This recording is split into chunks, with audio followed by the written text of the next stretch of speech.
Good morning, everyone, and thank you so much for joining us for this conversation about Iran and diplomacy during war. We've got a fantastic panel, and I'm looking forward to a really engaging conversation. I'd like to begin by introducing our panelists. I'll start immediately to my left. This is Richard Nephew, who's the Bernstein Adjunct Fellow at the Washington Institute and a former Deputy Special Envoy for Iran. Thank you for joining us. Next to him is Emily Harding, who serves as Director of Intelligence, National Security, and Technology Program, and Vice President of the Defense and Security Department at the Center for Strategic and International Studies. And next to her is Michael Singh, who is the Managing Director and Elaine Swig, Senior Fellow at the Washington Institute and a former Senior Director at the National Security Council. Thank you all for joining us. As a journalist, I love it when there's a breaking news that we can jump off of, and we had it last night in the president's speech. Mike, I'd like to start with you because among the things we heard last night was talk about talks. But what we've seen from the U.S. and Iran are two very different lists of demands in this war. Iran's talked about controlling the Strait and the promise of no future conflict, where the U.S. has said Iran must end its nuclear program and stop its support of proxies. So based on the speech and what we've heard, is there a negotiated settlement that the U.S. could offer and Iran would accept? I wanted to start with you because I know you've talked with the Iranians. Is there one? And if not, what would it take to get there? Well, thanks a lot, Nancy.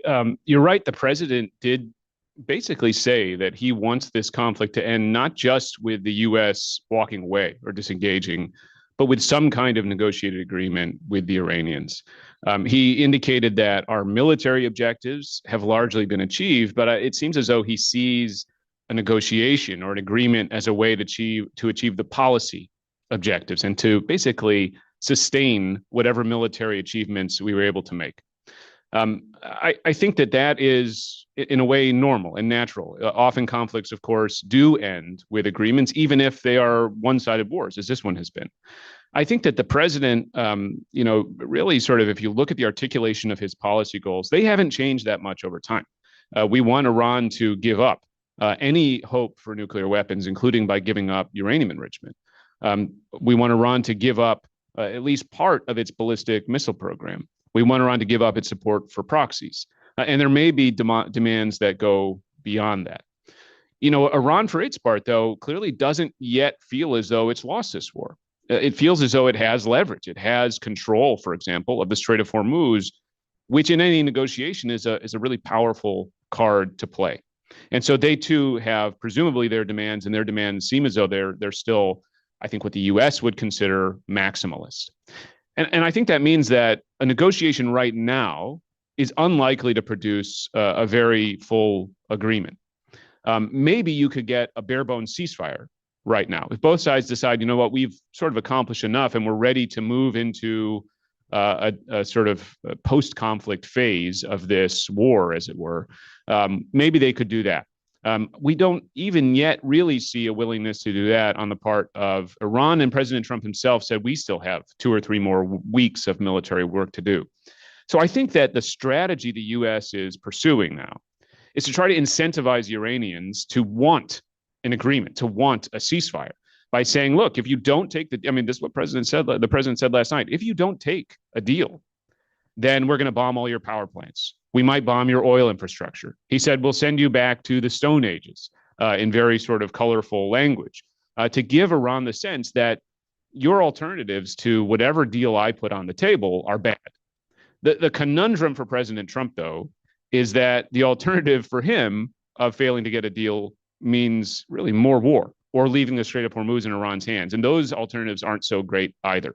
And so shaping how each side sort of sees both the deal and the alternatives is really the task ahead for this coming week, the week after that, and so forth. Richard and Emily, I'd like you to jump in. I think one other challenge is that there is another fighting partner for the United States, which is Israel. And Israel's aims, I think, are in some ways different in that they would accept a collapsed state or a collapsed regime as an outcome, whereas the outline that you gave, Mike, doesn't call for that, and in fact might see that as a risk. And so given the concerns that you've raised, Emily, and I'll start with you, how does then the U.S. factor in Israel's concern in this? Are they aiming for the same effort, or are these parallel overlapping aims at this point? Right. It's exactly the right question. I mean, Israel will not be a party to the negotiations per se, but they could be a spoiler to the negotiations. Their incentives going into this conflict really was to destroy Iran's capability to threaten Israel. And they made this very clear after October 7th. They wanted to feel safe. That's not really a measurable military objective, but the way that they would feel safe is, as you point out, if Iran was dissolved as an entity, or if it was so weakened that it could no longer fire anything towards Israel or engage with its proxy network. So their incentive really is to keep fighting. They care less about the Strait, I think, than the US does. They care less about global oil prices than the US does. Their number one by far incentive is to try to end Iran as a threat. A totally reasonable and understandable incentive. That also is going to make them less likely to want to support a negotiation, and maybe more likely, if the negotiation is something that doesn't get all the way towards ending Iran's nuclear program, for them to 6 months later, a year later, 2 years later, come back and re-engage with the Iranians. I think it's important to remember that there's a great line, origin unknown, but I did not come up with it, that Iran has never won a war, but it's never lost a negotiation. And what they will do going in here is try to extract every single ounce of value while sitting at the table. And time is on their side. They can play as long as they want, especially as we get closer and closer to the midterms in the US. And that will by itself increase pressure on the US. So they may very well try to draw this out and make the US accept a lesser deal than Trump wants going in. So the connector thread I hear from both of you is that there's not signs of an imminent deal, that this is beyond the weeks-long timeline that the president gave for the strikes themselves. So Richard, given that, what is sort of the short-term outcomes that we could see, and how then do you use that period between now and then to frame up a scenario in which both sides are incentivized to begin serious conversations about ending the war? Yeah, I'll start off. I agree very much with everything that Mike and Emily had to say, and I think in particular, two points I think are worth considering. First, neither side believes they're losing. Therefore, both sides believe there is still an incentive to continue fighting, that they can improve their negotiating position as a result of that. That is unfortunate if you're trying to get to a deal, because that means there's no compromise space, right? And the kinds of steps and actions that might be taken by both sides during the conflict may reduce that compromise space even further. So let's take the president at his word that within a couple of weeks, if there isn't a deal, that he may launch attacks on Iran's electricity generating plants, its oil sector, and so forth. The Iranian response to that is unlikely to be to lay down. And so instead, what the Iranians are very likely to do is retaliate further against Gulf states, potentially attacking desal plants, electricity generating plants, so on and so forth. All of that is likely to be greater fuel for more conflict than it is necessarily to come to some kind of off ramp, especially if you have a split between the two main protagonists on the U.S. side in the conflict, this being the United States and Israel, as to what the objectives are of trying to get to a deal. I very much agree that the Israeli perspective at this point is we cannot accept the Islamic Republic remaining a governing structure, or if it is a governing structure, it has to be so reduced and so weak that it can't possibly present a threat. But that might just simply because the Israelis at this point have a clearer view of what a deal would potentially have to require on the part of the United States making concessions to the Iranians. And so all that adds up to the most likely outcome that I see of any kind of negotiation is going to be a very temporary, very fragile ceasefire, literally definitional, a ceasing of fire, not necessarily an off ramp to something more sustainable, because the Iranians are going to be unwilling to make concessions if they think that the Israelis are potentially going to launch another set of attacks anytime soon. The United States may be more interested in making concessions, but it'll be hard to try and justify that if you still have the Islamic Republic in charge. And from the Iranian perspective, at what point, what more is that they want to give that they can't necessarily achieve by simply dragging out the conflict, if they are in fact able to continue exacting tolls on countries going through the Straits? So all that adds up to me to being that it's much more likely that we have a short-term ceasefire, but it is literally going to be definitional. And then it's just going to be a question of how long it can persist before there is some sort of additional incendiary attack. Just to briefly build on this issue of a U.S.-Israel split, and to build on what Emily said, I think that it's not impossible that the U.S. and Israeli goals could coexist side by side, in the sense that while the U.S. has been degrading these military objectives that President Trump talked about last night, it's clear the Israelis have been going about this project of trying to really weaken the regime by targeting leadership, targeting checkpoints, targeting security services, and so forth. And I think one big question about this conflict is what happens to Iran and in Iran when the bombs stop dropping. Can the regime hold it together? Will the people come out? And my guess is that the role the Israelis will want to play in any negotiation is to stop the United States, or at least influence the United States, to not give the regime things that will help strengthen it in the post-war period, like oil revenues, security guarantees, and things like this. We saw actually an element of this with the Gaza 20-point plan, where initially it talked about a Palestinian state that fell out. And so I expect we'll see a similar dynamic here. But arguably, hasn't that happened already with the lifting of some of the sanctions and the president saying the Strait is no longer a priority? It's sort of laying the groundwork if we're talking about a short-term ceasefire, one that in that period, the Iranians can try to benefit economically. Is that a concern?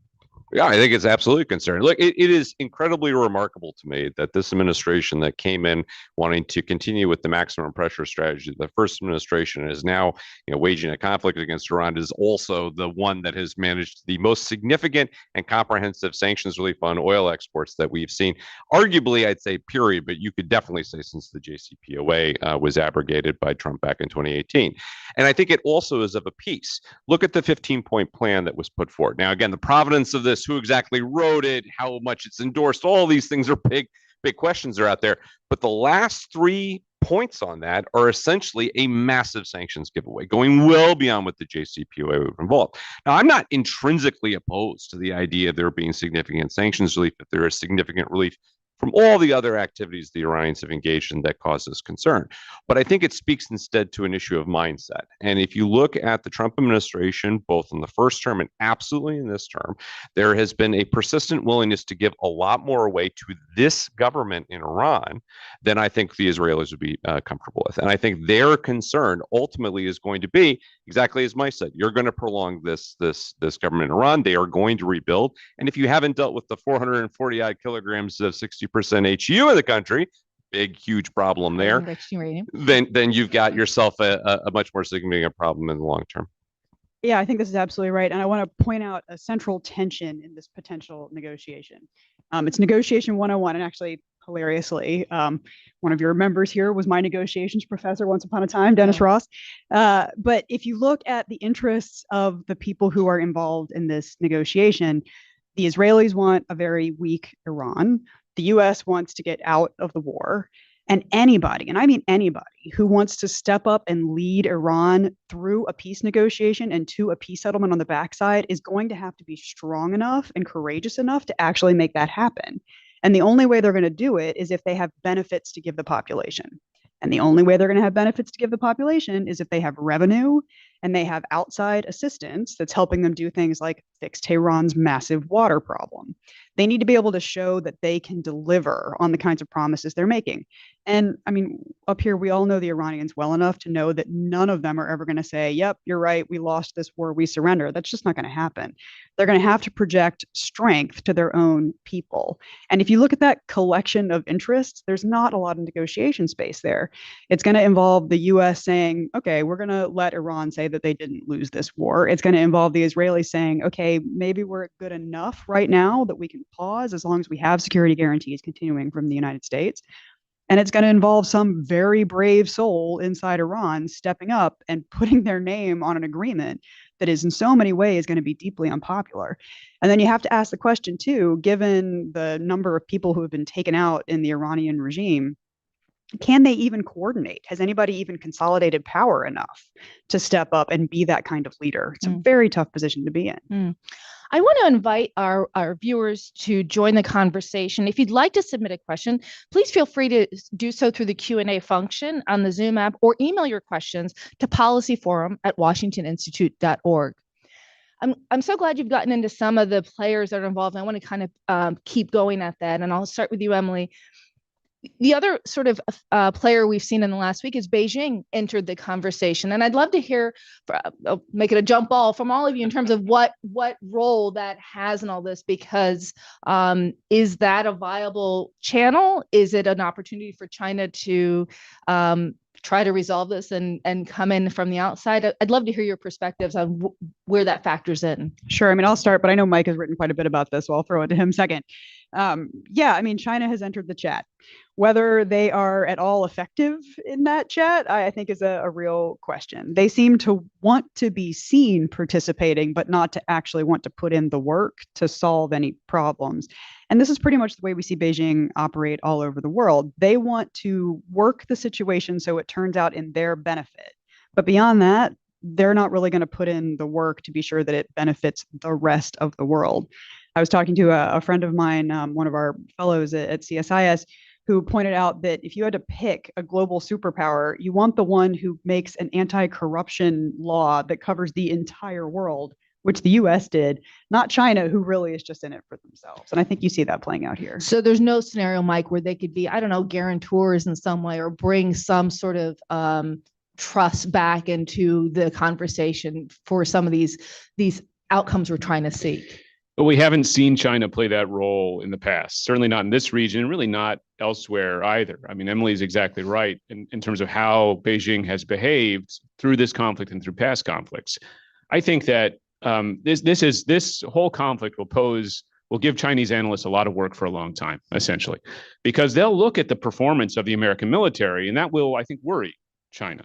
You know, if to the extent they have any designs in their own region, they'll have to think a lot about the really operational brilliance that the United States displayed during this conflict.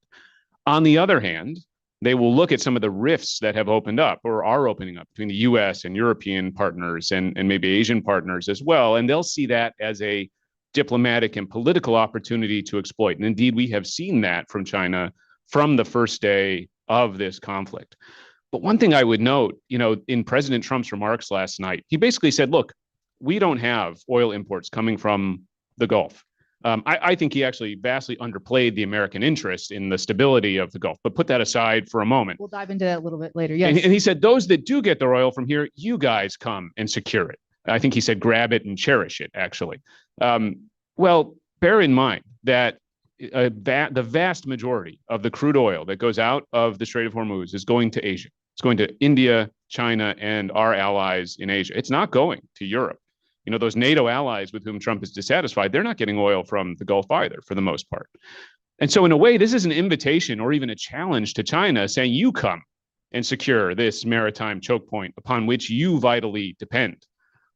I'm not sure we here in Washington really want to see China in that role, but I'm pretty sure that in Beijing, they definitely don't want to see themselves in that role. They would much rather free ride on the efforts of the U.S. Navy. And so that is, in a way, a gauntlet thrown down to Beijing that they will really have to think about. How do we respond to that? That's such a great point. So just one last quick thing about the Chinese. It's also worth pointing out. I mean, to be a proper mediator or a divider of conflicting forces, you need to be able to both do so from a political standpoint that's credible, but also you need to be trusted by all those sides. And it is hard for me to see that the Israelis are going to be deterred from Chinese presence from taking action against Iran. They frankly may not be deterred from anyone's presence from taking action against Iran. And so from that standpoint, acting as a guarantor of peace does require somebody who has got some ability to work with both parties to the conflict. I think that may be one of the reasons why diplomacy here is going to be so difficult. It's hard to see anyone having that same level of entree in Washington, in Jerusalem, or in Tehran. Honestly, is that any of these actors, whether it be Europe or whether it be China, is that they just acquiesce to the Tehran toll booth model, that they say, well, we don't want to fight it out. You know what's cheaper than parking a bunch of warships in the Strait? Just paying the toll. And that means billions of dollars going to the Iranian regime. And I could see any of those people trying to make that deal. I want to talk further about the Strait, but I want to talk about one other major actor in this, which is the Gulf allies. And I want to start by saying what we've seen from the Gulf is that they have bore the brunt of this in that they have taken a number of strikes and damaged their economy and to their security. I want to start, Richard, by asking you, do you think that it's fair for the Gulf states to conclude in some way that perhaps the United States is not a reliable partner, that the presence of U.S. military bases in the region didn't secure them, but actually ended up posing a bigger threat? And if so, what are you looking for the Gulf to do, understanding that it's not monolithic? So I'll ask you to sort of pick out specific countries and in terms of how you look at it. How do they adjust in this sort of order? What have they taken away from this? How do they secure themselves going forward? It's interesting. I mean, so, my 2 cents on this would be, I think that there will be a split in how they are doing their analysis of where are our risks, where are our costs, where are our benefits. I think they would absolutely see political risk and political cost from the standpoint of the U.S. as potentially an unpredictable actor that will engage them in conflicts that they have no control over. But frankly, that's been kind of part of the cost of doing business of the United States for quite some time. If you've spent time in some of these capitals, you've probably received lectures about how we made errors of the first Gulf War, the second Gulf War, and everything that's come thereafter. So I think that's kind of to some extent built in, that if you are linked with the United States, if you are having bases from the United States, you are also linked to U.S. political decisions that may not be completely underneath your influence or control. But then they'll also look at the benefits that are there. And look, notwithstanding the fact that there has been significant damage and obviously loss of life as a result of Iranian attacks, there is also significant military and security advantage from the kinds of kit that the United States is able to provide that they wouldn't necessarily have otherwise. And that the partnership arrangements that we have there do give them some additional security enhancements. So I think ultimately their perspective is going to be informed by the third factor, which is how this ends. And this is why I think it's so important that that we think very carefully about what a dismount from the region would potentially involve, and certainly what a dismount from this conflict would involve. We have heard from folks in this administration a disinclination to invest more in dealing with the straits, the fact that this isn't our neck of the woods, that these aren't our oil barrels that we're terribly worried about. All that may fuel a sense of the United States is prepared to launch attacks, but is not there to help either finish the job and deal with any reconstruction and other rehabilitation activities that are required. That is going to sour, I think, the perspective of a number of Gulf states to what the investment in the relationship with the United States is.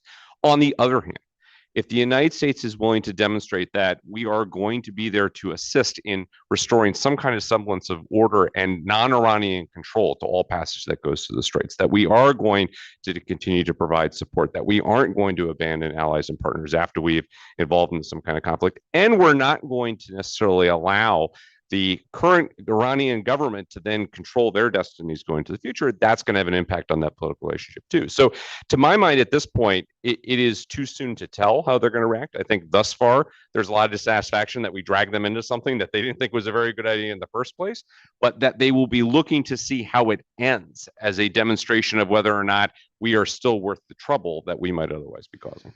Mike, I'd love to get your thoughts, because I think in the speech yesterday, we heard both support and inclination to stay in the long fight, and also incentive to get out. On one hand, the president said we're going to stay until we finish the job. On the other hand, I'm not going to deal with the straits. So how, if you're the Gulf, let's use Saudi Arabia as an example, how do you navigate that in terms of thinking about what the end state looks like?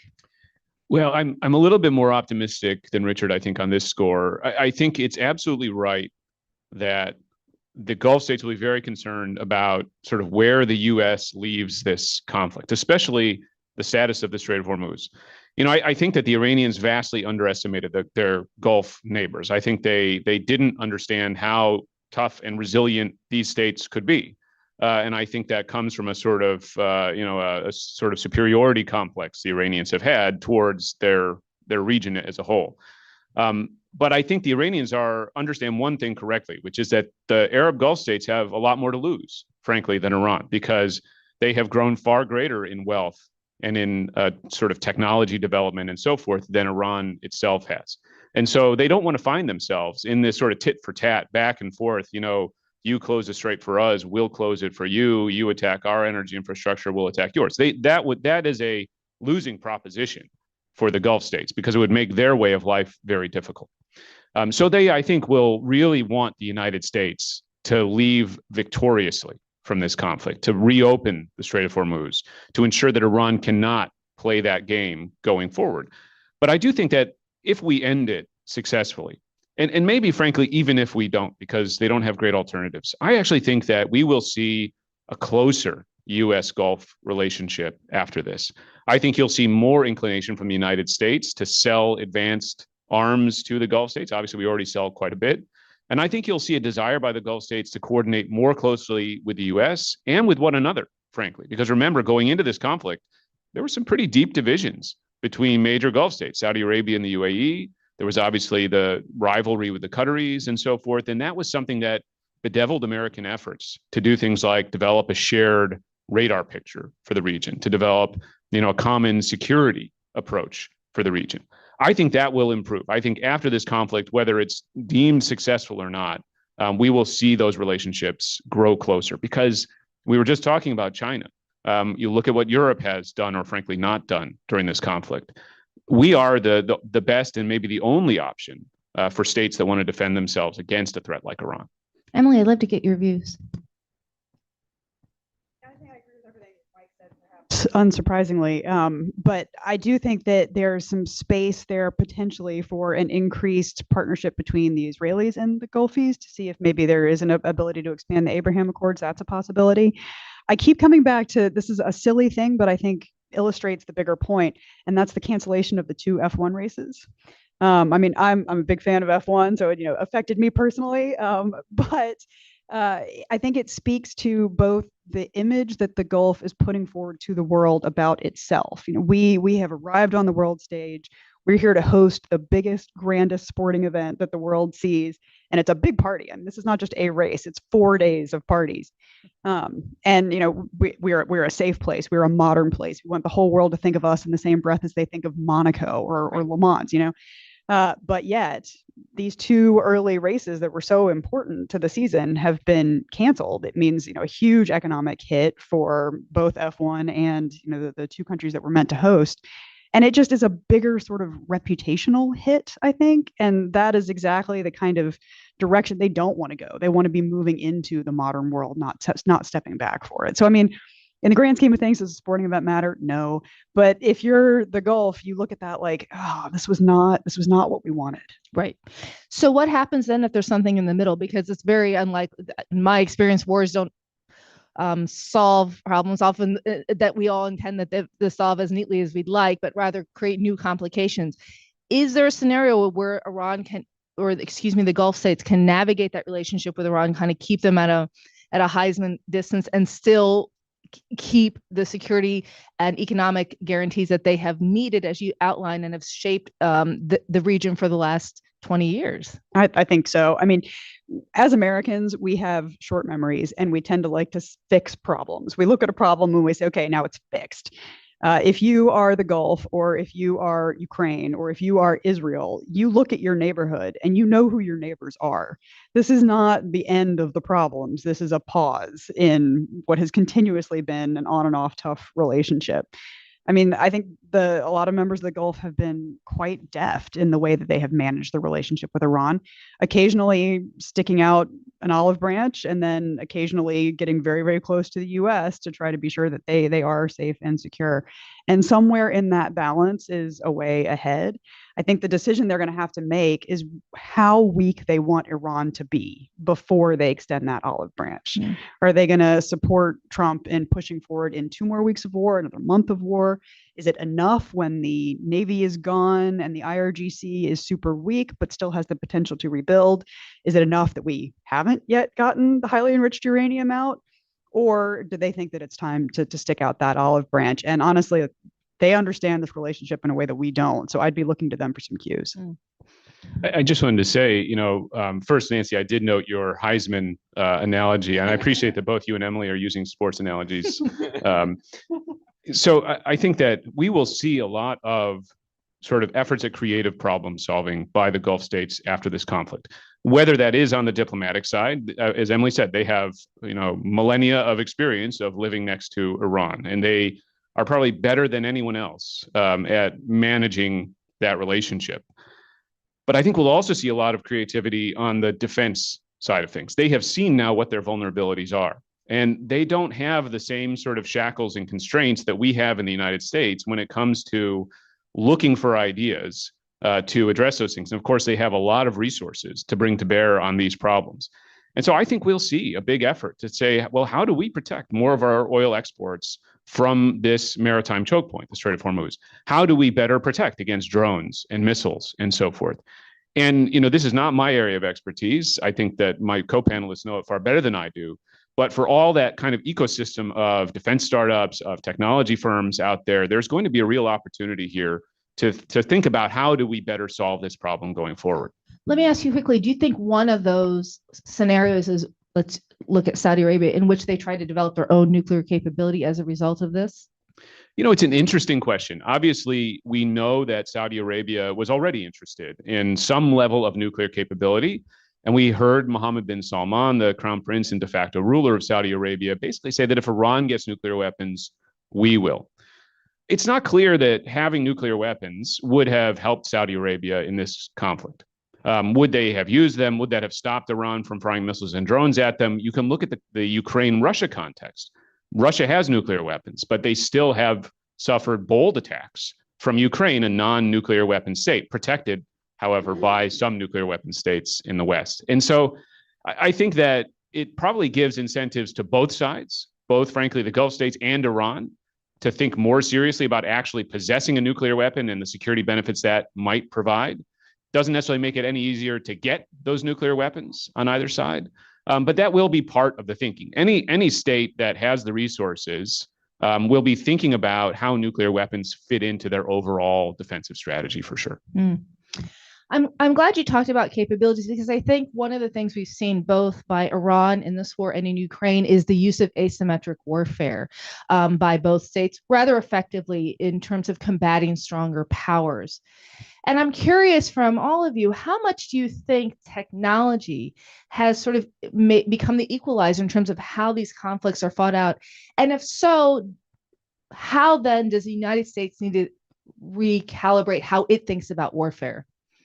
Richard, I'd love for you to start us off. Sure. So look, I on the one hand, I guess I would start off with technology has always been an equalizer depending on what you have and where your capabilities are, and seeking asymmetric advantage, especially if you're a comparative weaker state, has always been the strategy, right? And, I think you don't have to have a modern military to see, okay, my adversary over there has, X or Y capability. I need to have, something that's a little bit different. I mean, you can go back, to the 100 Years' War and the English longbow going against, French knights as an example of seeking asymmetric advantage. I think what's different now is there is so much more information that's available about what the other side's capabilities are, and there is a potentially enhanced ability to target vulnerabilities in a much more deft way than otherwise might have happened in the past to try and send messages and so forth. But it's worth noting that, even in this, hyper technological conflict where we have drones and missiles and missile defenses and lasers, all these things, at the end of the day, the president of the United States went on national TV yesterday to say, we are going to have to destroy every single power plant in Iran if you don't concede to our demands, which is suggesting that all of these very, neat technological fixes still haven't been able to deliver the kinds of knockout blows that countries potentially are looking for when they're engaged in a military conflict.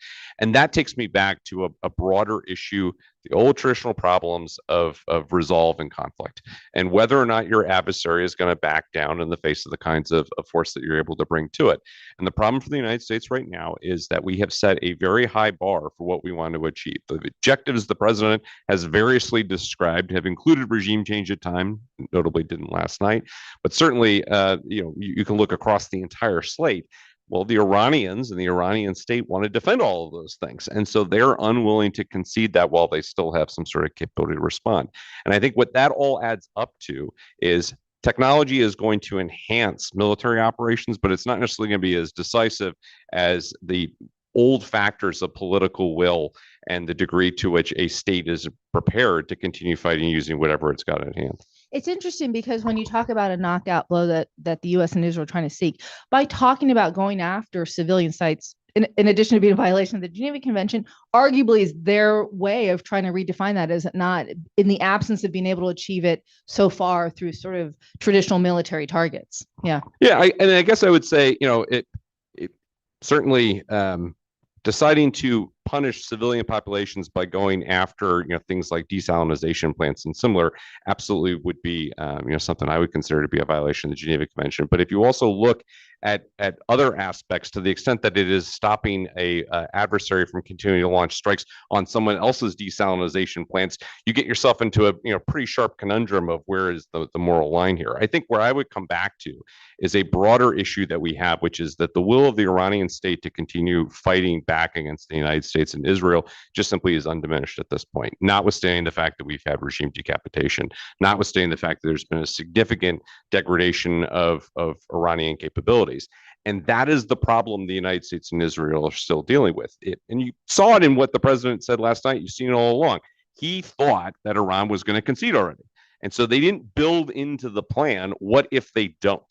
What do we do if Supreme Leader Khamenei dies and the Iranians keep soldiering on? Well, that ought to have been part of the plan, and that is part of the reason why it's been so hard to discern not only the objectives but what it will take to consider victory actually achieved, and then to find the kinds of dismounts that allow you to have a sustainable situation going forward. We just, in my opinion, still have not found the level of force required to achieve that, nor have we found the level of diplomatic incentives and keys that would unlock that particular problem. Emily, I think you've traveled if I understand correctly, to Ukraine recently. So I'd love to hear how you see the lessons of those wars playing out longer term in terms of how we think about warfare going forward. Yeah, I think this speaks to the asymmetry you were talking about before. And Iran has been a wizard at asymmetry using things like proxy networks. That's one flavor. Another flavor, though, that I think is the most important factor here is the cache asymmetry. So they are using very cheap munitions like the Shahed drones to come after very expensive systems, both civilian infrastructure and industry infrastructure. And the US is using things like Patriot missile batteries to shoot down those drones. The cache asymmetry there is dramatic. You've got a very cheap drone and a very expensive round and a Patriot missile. And after a while, that is just not the kind of math of war you want to engage in. So what does that mean? It means that you have to look for expertise in fighting this new way of war. And this is where the Ukrainians have stepped up and I think very wisely offered their services to the Gulf. We saw Zelensky talking to the Saudis, I believe, saying, hey, you know who knows how to shoot down Shaheds? We do. It's what's coming after us all the time. We're here to help. Sign on the dotted line and we will share with you our expertise. We will share with you our equipment. We'll show you how to defend yourself against this new form of warfare. So I think that's one way that we've really seen the Ukrainians get involved and the lessons of both of those wars translate. This idea of a tradable infrastructure that the Iranians are going to keep throwing these very cheap things that will harass both civilians and the military capabilities is a new thing that we've got to wrap our heads around. And one way that we've seen that really play out is with the Iranian drone strikes on data centers in the Middle East. So this is getting back to the Gulf seeing themselves as a modern environment that's hosting all of this high-tech activity. You cannot fight a war without the data that supports the war. You've got to be able to get that common operating picture. You've got to be able to figure out where all the different pieces are on the battlefield. You need that data in order to fight. And what houses the data? The same pieces of the cloud that also run the economies of this entire region. So what the Iranians have done is they've sort of taken a page out of Russia's book and said, okay, we're going to go after the data centers. I know the guys at Microsoft and at AWS and all of those places are working very hard to defend their people and to defend their capabilities. But when you come back down to it, this is a piece of civilian infrastructure that we've never really thought of before as being essential to warfare. And all of a sudden, we're in a position where we have to defend it. And especially for the United States, most of these companies are United States companies. What does that mean for us? Is this an attack on Saudi Arabia? Is this an attack on Microsoft, or is this an attack on the United States? Because it's a US company and a pretty big US company. We all have it on our desktop, right? So what position does that put the United States in thinking about asserting its sovereignty and defending what really is critical infrastructure? I think those are great points, Mike. I was curious if you were sitting in the National Security Council now, as you've done in the past, is there something that you can do to adjust to these kinds of targeting, the kinds of attacks, these kinds of questions about who's being targeted? Are there short-term adjustments that you can make? How would you be thinking about it as we see strikes on things like data centers, infrastructure?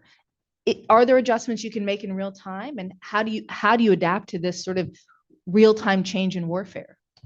Well, my learning about technology stopped with programming my VCR, I think. And so I'm going to defer to these guys on all technological questions.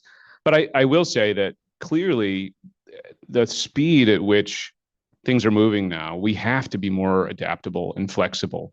And if this conflict isn't the thing that spurs the United States to not just spend more money on defense, I mean, the president has proposed, in theory at least, a $1.5 trillion defense budget without really saying what it's going to be spent on. And so I think hopefully this gives us some ideas about what we should spend that money on. But if we can't relax some of the standards, if we can't produce things more cheaply, more quickly, if we can't bring some of these new technologies that Emily was talking about into the fighting force, if this doesn't spur us to do that, goodness knows what will spur us to do that. I mean, it's so urgent that we get that done. Well, we have a lot of audience questions about the Strait, and so let's get to it. And I'll start with the ones that I see most common, which is, what are the long-term economic prospects? Can Iran really hold on to the Strait? Do they do it in some sort of formal way, informal way? Do they mine, for example, the southern part to force a de facto moving towards their borders? What's in the realm of the possible here? Because we've heard so much speculation in the last few weeks of what they can and can't do with mines, but no Navy. And I'd love to get your thoughts. I'll start with you, Richard, and invite everyone to join the conversation. Sure. Look, I think, the Iranians have been planning for this for quite some time, right? Their plan for quite some time has been able to control traffic going through the straits through some manner or another. And although we have long thought that would involve mines, we've also recognized that Iran has got missiles along its coast. Obviously, we know a lot about Iranian drone capability and have seen that in Ukraine. We've certainly seen that even more recently. And so the idea that the Iranians would try and control the straits is, I think, something that's been to some extent a given. What has been less of a given is how we'd respond and whether or not we were in a position to try and prevent them from being able to do so. In the past, we were in a position to escort ships through because we were a neutral party, and that created risk if any side were to target us. But now that we're a party to the conflict, that is an option as a solution is kind of faded away. And so we're back to whether or not we can engage in destroying all of Iran's capabilities to attack the straits instead. And thus far, we just simply have not been able to match their ability to continue throwing drones and missiles at these ships with what we need to in order to convince ship owners and insurance companies and energy companies and others to want the ships going through. So the simple question of, can they control the straits? Yeah, they're doing so. And I don't see, so long as the Islamic Republic is still run effectively by the IRGC, them not being able to exert control over the straits. A question of whether or not we're in a position to push back enough that we can restore some amount of confidence. Thus far, the answer is no. And so I think where this is added up to is this tolling system we're seeing. Now, I'm not happy with the idea of the Iranians having a $2 million toll per ship to be able to get transit through. But I think, as Emily said earlier, thus far, ship owners and those who are desperate for oil are willing to pay. And so to me, it strikes that the most likely outcome in the near term, unless we're able to actually stop the Iranians from attacking, either physically or by agreeing not to, is that's where this is going to end up all flowing. That's hugely problematic, right? You are granting the Iranians not just territorial water control, which is something I think people would recognize, but the ability to control anybody's shipping, including through some of the other countries' waters, their international waters and spaces in between. And all that adds up to is a big problem in terms of broader governance and whether or not we are going to accept the idea that is something that the Iranians just get to do now. Thus far, it seems like the answer is going to be yes, because people are desperate enough for oil and gas, they're desperate enough for fertilizers and similar. And that is going to raise, I think, real long-term complicated questions about who is paying the IRGC, whether or not those payments are the kinds of things that we're going to want to continue seeing, especially in a post-conflict scenario. All of those things also have direct sanctions implications and so forth. But the simple answer, can they do this? Yes. Can we stop them from doing it? Thus far, no. Yikes. So given that, I'm so sorry, Emily. No, I think the sanctions point is an important one because that is a very tangled web. The United States wants lower oil prices. Right. Also, we have a whole sanctions regime in place to prevent money flowing to those who support terrorism, like the IRGC. So where do you come down if you have to choose between oil flowing through the strait or handing off that money to, frankly, terrorists? And let me just offer a 30-second corollary to this, which is this is not the only maritime choke point in the world. It's one of the most important. But one of the reasons we need to show we can reopen this waterway is because this could be repeated elsewhere. I mean, remember all the military construction China has been doing in the South China Sea. If China sees that we can't or don't have the will to reopen the Strait of Hormuz against Iran, then what's to stop China from trying to repeat what Iran has done there? What's to stop others from trying to sort of grab hold of these maritime choke points and either monetize them or simply hold them against potential adversaries for strategic gains? Because what I hear all three of you saying is the prospect of returning to a February 27th form of operating in the Strait is essentially, short of the collapse of the regime or the destruction of all their defensive capabilities in terms of missiles and drones, is out of the question. Is that a fair conclusion? I think so. I mean, at least in the short term, it's really important to think about this in what can you accomplish in a year and what can you accomplish in 5 years or 10 years. I think Mike's point earlier about looking for alternative ways to get goods and oil out of the Gulf.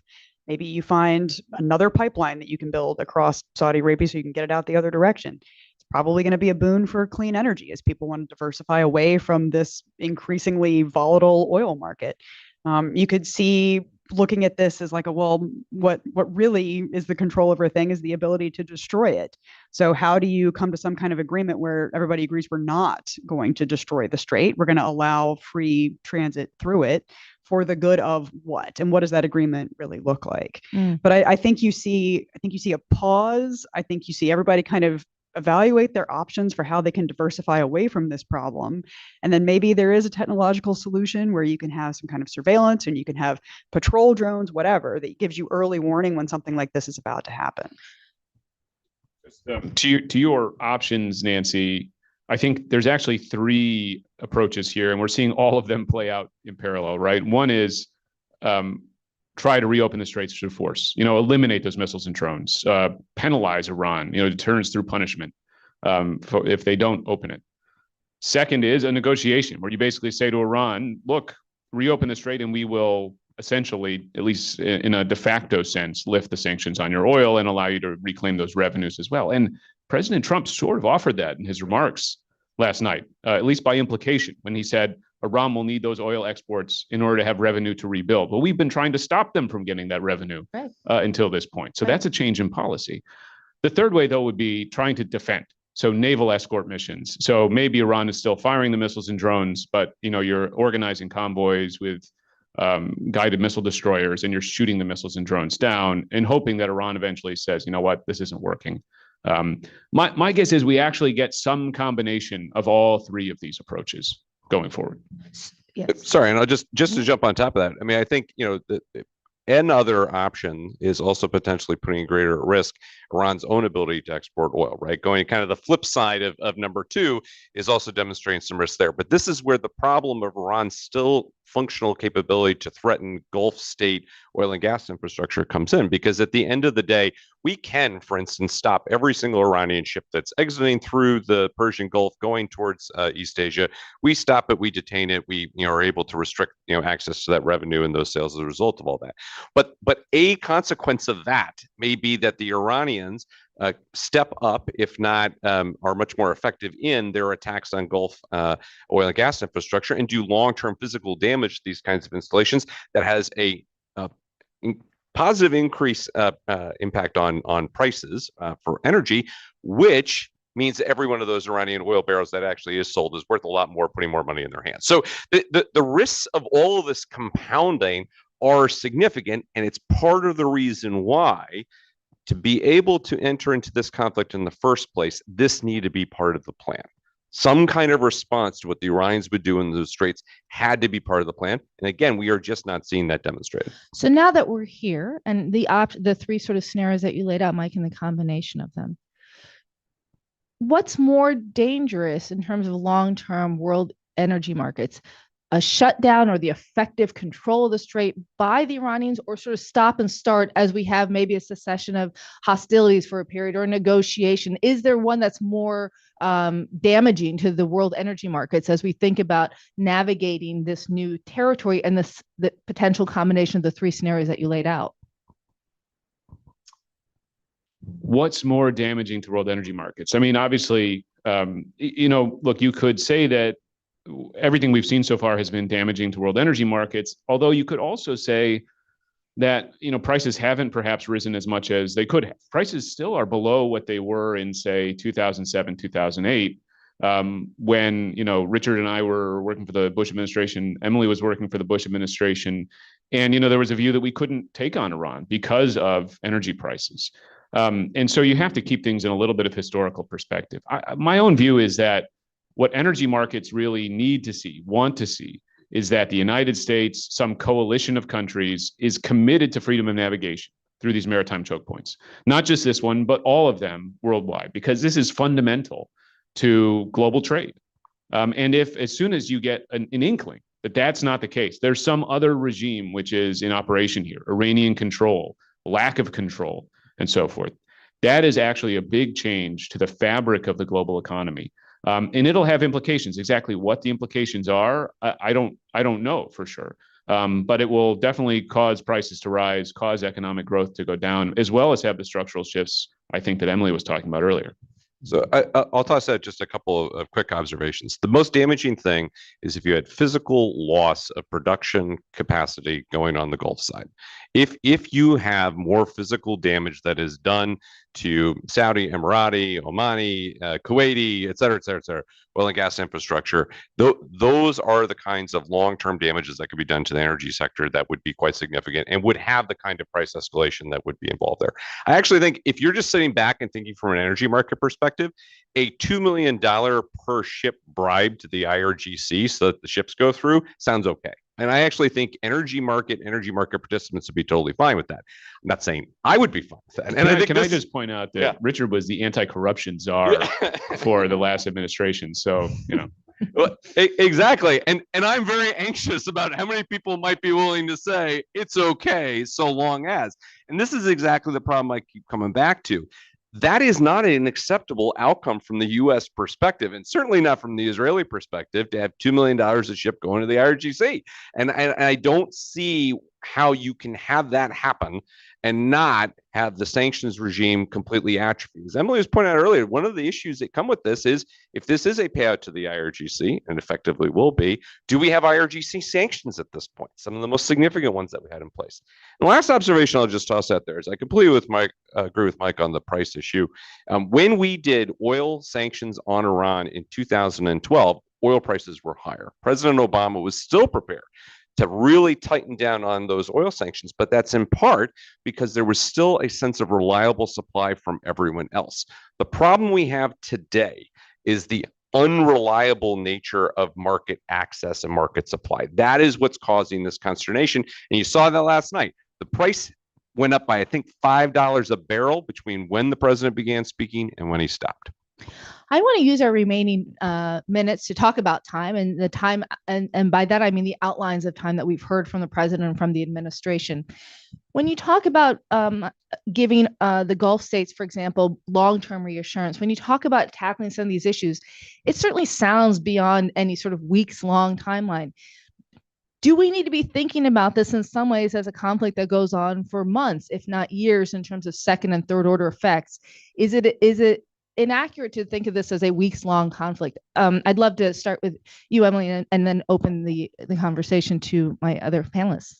It's the question that they probably should have asked before this war actually started. I can see a set of timelines here.